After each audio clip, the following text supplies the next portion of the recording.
Hi, I'm Maida from Datacoves and welcome to our Getting Started video series.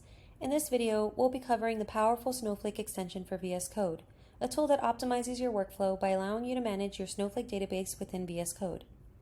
We start our journey in the side panel's account pane.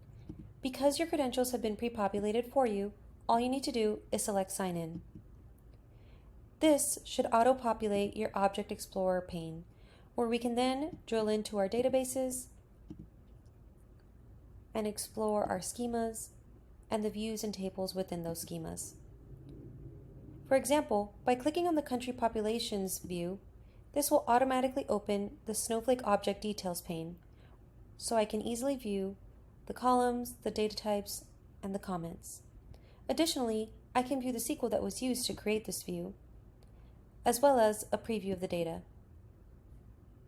If we want to explore using SQL, we can open up a Snowflake worksheet by selecting the Add File button next to the Object Explorer. We can make use of the Autocomplete by hitting Tab.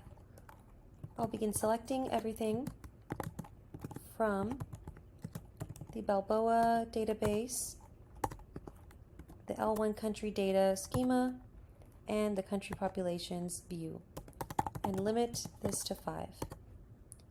Now we are ready to run this query.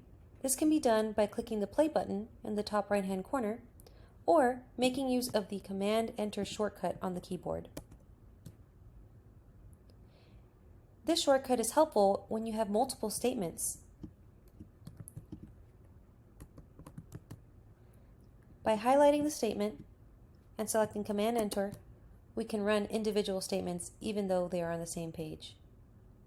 On the left-hand side, our query history pane conveniently stores these queries for us. And down below, we can see the results from our query in the Snowflake Query Results pane. In this pane, we have an organized view and can further sort the results. Additionally, you can see details such as the query ID, the query duration, the row count, and more. You also have the option to download a CSV copy of your results to your disk.